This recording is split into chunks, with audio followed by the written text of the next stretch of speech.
Apa teman-teman sudah tahu sejarah Raden Ajeng Kartini? Kalau belum, yuk kita pelajari bersama. Sebelumnya, perkenalkan nama saya Jumaidi Lestari, kelas 11L absen 18, siswi SMAN 1 Turai.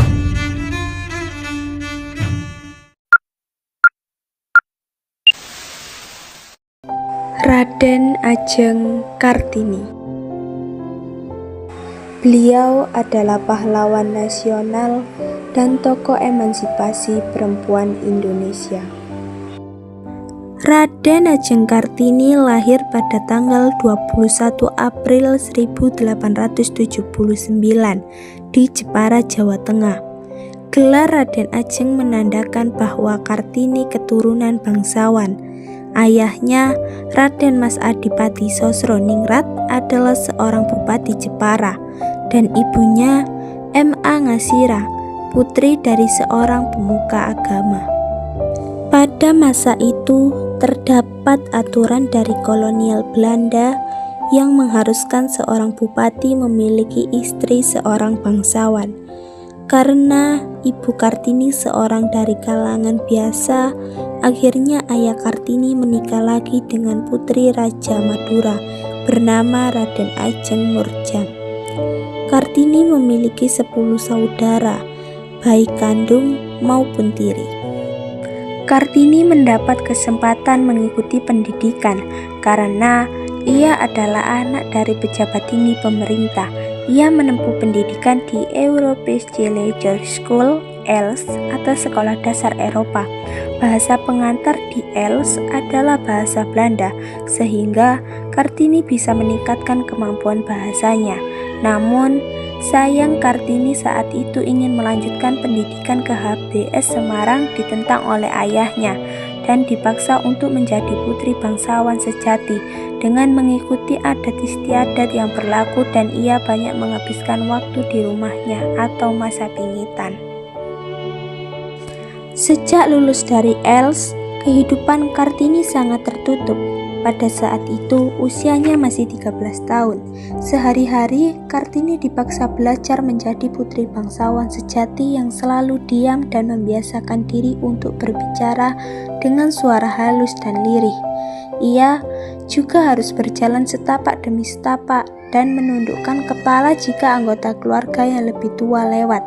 Dalam masa pingitan, sehari-hari Kartini tekun belajar dan membaca. Meski masa pingitan, Kartini tidak putus asa, sebab Kartini mempunyai mimpi besar, yaitu memajukan perempuan kalangan bangsawan yang dimulai dari mengubah kebiasaan lama di keluarganya.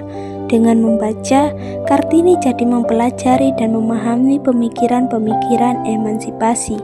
Akhirnya, Kartini dan Rukmini mendirikan sekolah anak perempuan, yaitu Sekolah Kartini.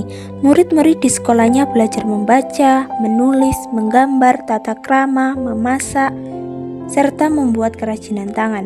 Sampai suatu hari Kartini dilamar oleh Bupati Rembang, Raden Adipati Djoko Adiningrat. Setelah meminta waktu untuk berpikir kembali dan meminta saran dari saudari lainnya, Kartini pun menyetujui lamaran Raden Adipati Djoko Adiningrat dengan beberapa persyaratan. Kendati begitu, Raden Adipati tidak mempermasalahkan keinginan Kartini, dan ia diperbolehkan mendirikan dan mengurus sekolahnya. Pernikahan Kartini dilaksanakan pada tanggal 8 November 1903. Sejak menikah, Kartini pindah ke Rembang.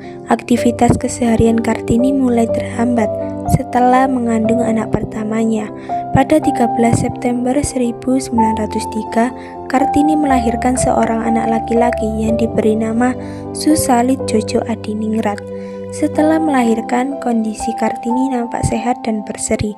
Namun, 17 September 1903, Kartini wafat dalam usia yang masih sangat muda, 25 tahun.